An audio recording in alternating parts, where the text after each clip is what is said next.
అందరికీ ఇవాళైతే మా బ్రేక్ఫాస్ట్ మొలకెత్తిన పెసలు దానిమ్మ గింజలు మా బ్రేక్ఫాస్ట్ అండి. మాదైతే బ్రేక్ఫాస్ట్ అదే. ఈ తర్వాత ఇలా ఫ్లవర్ డెకరేషన్ మందార పూలు గన్నేరు పూలు వాటితో డెకరేషన్ చేశాను. ఎలా ఉంది? చాలా బాగుంది కదా, చాలా అంటే చాలా బాగుంది. వాళ్ళ రెసిపీ వచ్చి ములక్కాయ దోసకాయ రెసిపీ. దీనికి కావాల్సినవి ఒక 1/2 kg దోసకాయలు, బాగా పండుగ ఉన్న దోసకాయలని పండుగ తీపి చూసుకుని ఇతనము చిన్న చిన్న పీసెస్ చేసుకోండి. ఆ తర్వాత ములక్కాడలను కూడా శుభ్రంగా కడిగి స్కిన్ కొంచెం లైట్గా తాట తీసినట్టుగా చిన్న చిన్న పీసెస్ 2 inches పీసెస్ చేసుకోండి.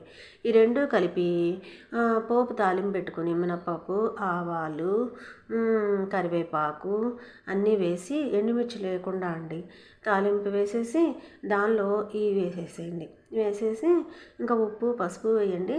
నేనైతే బఠానీ కూడా వేసుకున్నాను ఇవాళ. ఇలా వేసేసుకొని ఇంకా పైకి కిందకి కలయి పెట్టుకోండి. అలా 2-3 సార్లు కలయి పెట్టిన తర్వాత పైన నీళ్ళ గిన్నె ఆవిరి పెట్టుకోండి. అది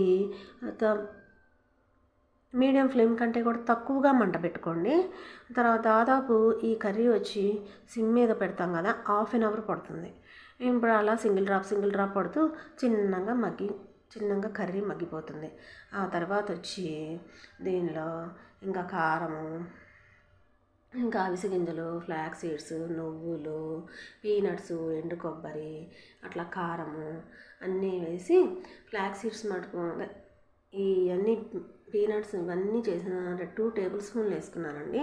కారం మటుకు తగినంత వేసుకున్నాను. అన్నీ వేసి అలా కలయి పెట్టుకొని ఎండు కొబ్బరి కూడా ఉంటుందండి. అట్లా కలయి పెట్టుకుంటే కర్రీ రెడీ అయిపోతుంది. చాలా బాగుందండి. సౌందర్య వెంకటేష్ గారికి ములక్కాయ పప్పు, ములక్కాయ చారు, ములక్కాయ చట్నీ, ములక్కాయ పచ్చడి అలా చేసి పెడుతుంది. ఇంట్లో ఇల్లాలు వంటింటో ప్రియురాలు. దట్ ఈజ్ ములక్కాయ. అదండి ములక్కాయ కర్రీ యొక్క జీవిత చరిత్ర.